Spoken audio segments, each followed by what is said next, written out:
guys, it is currently 8:39 in the morning on May 21st, and today I'm going to talk to you about implementing beta reader feedback into your draft. So for me, this is after Letters from Madman edit number 4, which is when I sent it to my beta after I finished the edit, and I asked her a series of 37 questions, I think? 34, sorry. And then I had a spot for additional notes for her to add in if she felt them, but some of the questions were several parts, which is why I thought it was 37. Question 32 has 3 parts to it, so that's why. But I'm going to go through a few of them and tell you which ones need implementing and which ones don't, just to help you differ. I'm not going to go through every single one of them. I might put all of the questions up in a blog post without the answers, obviously, just to show you guys what the questions that I asked were for this, and if I do end up doing that, the blog post will be linked in the description down below, but we'll see how I'm feeling. So, I started with plot-related questions, and the first one was there for you an identifiable hook in the first chapter, and did it come fast enough? And she said yes, it definitely came fast enough for her, which is great. So I don't need to change anything there. That means I'm doing great there from at least the perspective of one beta reader. You can have the perspective of as many as you want.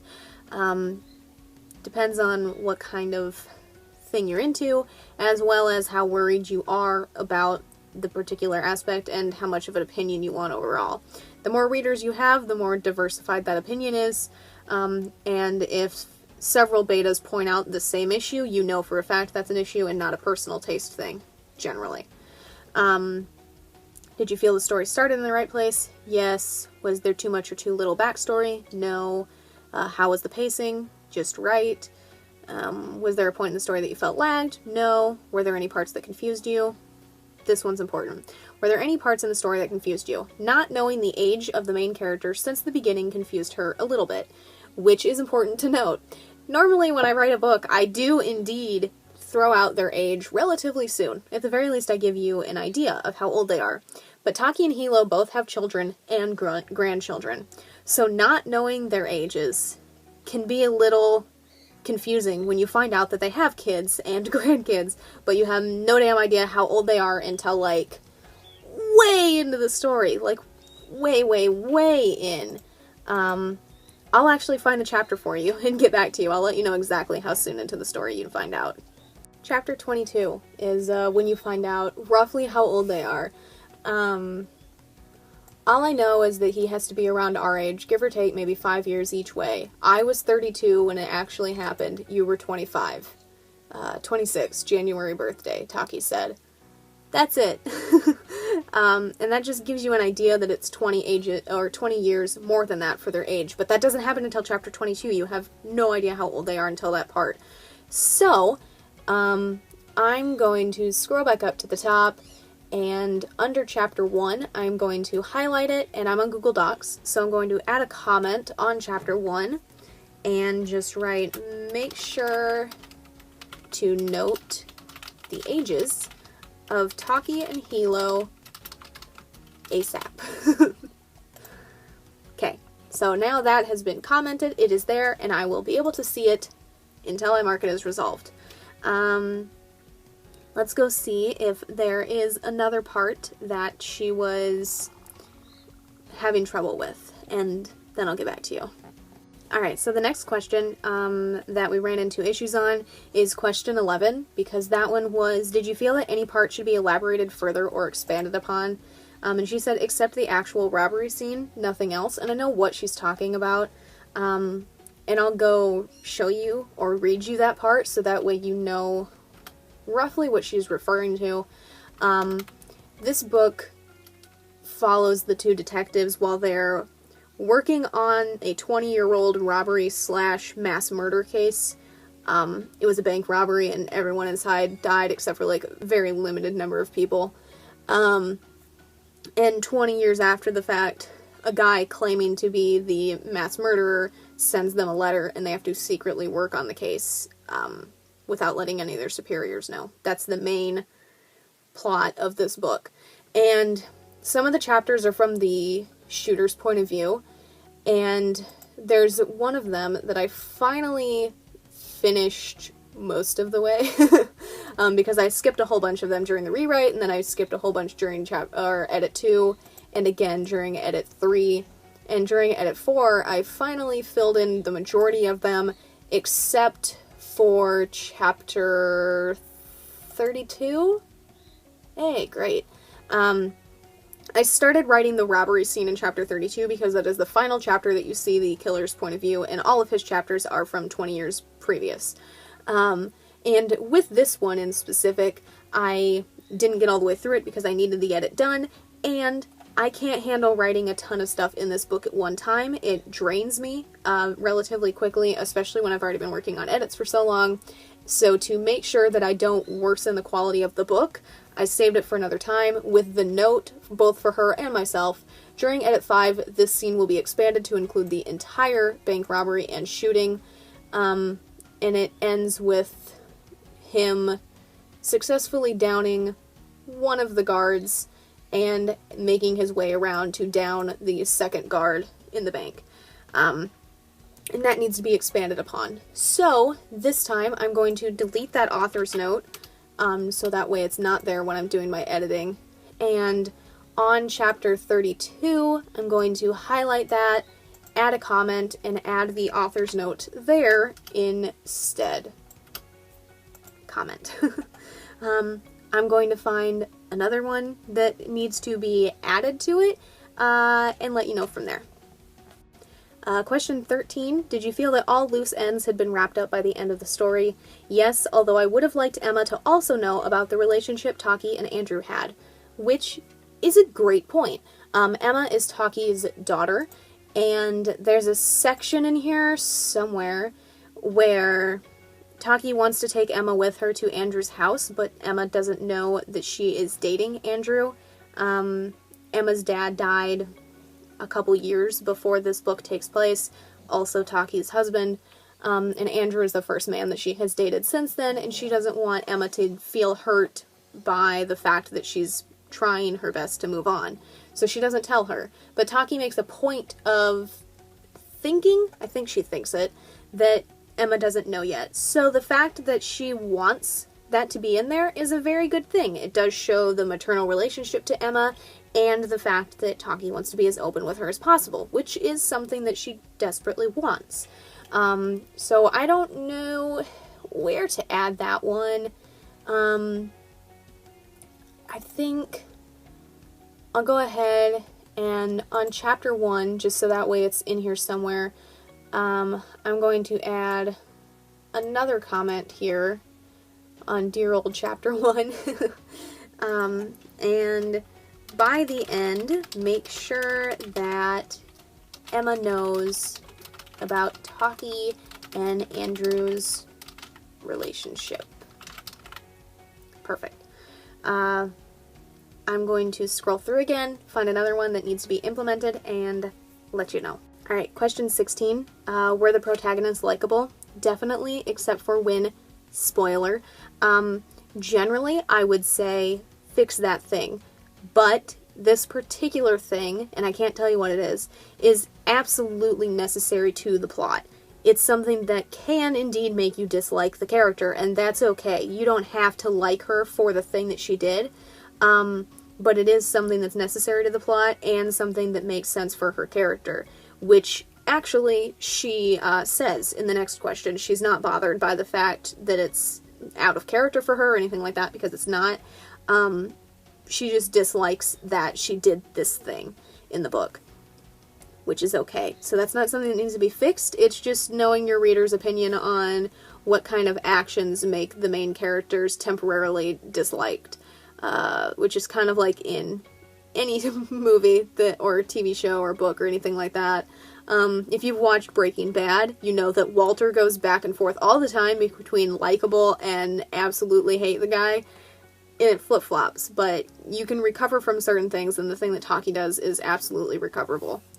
Question 17. As far as you were able to tell, were their actions and motivations consistent throughout the book? Did they do anything that seemed way out of character? No, nothing seemed out of character for them, except when Hilo suddenly got all quiet and Taki was concerned about him, but it was never mentioned whether it was because of the case or otherwise. The thing she's talking about, and I know exactly what she's talking about, is primarily case-related, which is what Hilo tells Taki, but we see it from Taki's point of view, so it's never confirmed by Hilo that that is the only thing bothering him. So I need to make sure in the chapter that follows, which is from Hilo's point of view, does go over the fact that that's pretty much the only thing on his mind. So I need to go find that chapter, add a note on it, and then I'll be back with the next question that needs to be fixed. Alright, I just wanted to update you. The thing that she's talking about is in chapter 15. Hilo's really, really quiet on the ride over. He stops outside of the car and just takes a moment to himself in complete silence. He doesn't do a lot of talking to her. But once they're alone again, she asks, "What's going on, Hilo? Is it just the case?" After a moment, he nods and says, "Yeah, sweetheart, it's just the case. There's just a lot riding on this, and I feel like I have a lot on my shoulders. It's okay. I just don't think I want to deal with any people today unless I absolutely have to for our work-assigned case." And that's it. So that's chapter 15. Chapter 16 is from the killer's point of view, so chapter 17 is the next Hilo chapter. And under that one, I'm going to highlight chapter 17 and make a note on, make sure that Hilo confirms, probably in his own thoughts, that doesn't matter how it's done, make sure that Hilo confirms that the only thing really bothering him is the case. Okay. Alright, chapter 20, or question 22. Did you feel that his motivation, the antagonist, to rob the bank was logical, or does it need extra details to make the build-up to it seem more realistic? Answer. I would have definitely liked more build-up to make it seem realistic. I would have liked to know more about his relationship with his father, too. The relationship with his father is important, and this isn't a spoiler. It's something that you know relatively quickly from the killer's point of view. He wants to make sure that his dad's in the bank when he shoots people up in there, because he hates his dad. Knowing more about why he hates his dad is definitely important, and knowing more about why he does indeed decide to rob that bank is also important. I know the reasons because he's the character that's come out of my head. The reader doesn't know the reasons, and I never thought to put it in there because I know the reasons. So I need to go back, and on the first chapter from his point of view, which I think is chapter 4. Yes. Perfect. On chapter 4, I am going to highlight that one and write something down about, make it clearer why he wants to rob the bank, because that's important. And then on the next chapter, or one of the next ones, I don't know which one it's in, but he talks about his dad. Because he talks about his dad in a couple chapters, but there's one specifically where he's talking about him because his dad is angry at him for losing his job. And that's the chapter where I would definitely be able to fit in information without it seeming like an info dump. Chapter 16. Okay, that's the same chapter, actually. So, in this chapter, make it clearer why he hates his dad so much. Alright, I'm gonna go see if there are any other ones that I need to implement, and then I'll be right back. Question 29. Did you feel that anyone said or thought something that was out of character at any point? Answer. Not really, although I did feel at some points that Taki started taking Hilo for granted in certain ways. It seemed to be more of a one-sided sibling-type relationship between them at certain times, Hilo being the only one who was putting effort into it. So, I understand what she's saying there, and I would 100% completely agree. Hilo's the rock in their relationship, and that's listed a couple times, but it doesn't change the fact that Taki needs to be the rock sometimes. So, make it clear that Taki also supports Hilo in their sibling-type relationship. Because if he's the only one doing it, it does not seem like that they actually feel like siblings. They are not biologically brother and sister, but they've worked together for over 20 years, and they feel like brother and sister. So I need to make sure that she comes across as loving Hilo like a brother the same way that he loves her like a sister, instead of her just kind of being there sometimes. Because it's important to me that they both have equal parts in that relationship, and it's not like a best friend relationship where one of you is the rock and the other one's kind of just an asshole that you hang around with sometimes. And I need to make sure that's clear by the end. I'm going to scroll through again, see if there's anything else, and come back to you. Alright, so none of the other questions have anything about anything needing to be implemented to fix something, which is great. The only other thing I wanted to read you was that question 32 is, did any situation or situations stand out as particularly A, funny? That's the first one. And her answer is Andrew almost showing his nudes to Hilo, which is one of my favorite scenes in the book, so I just wanted to share that with you. There's a scene where Hilo wants to see Andrew's phone for a case-related thing, and he goes to hand him his conversations with Taki on his phone, because that's what Hilo needs to see. And Hilo pauses, and he's like, Lou, just as a question, are there any private things on there that I shouldn't see? And then, because it's from Taki's point of view, it says something to the effect of, there were a lot of embarrassing things in her life, but Andrew almost showing their nudes to Hilo was one of them. And that's one of my favorite scenes too, so I'm really glad that she also liked it.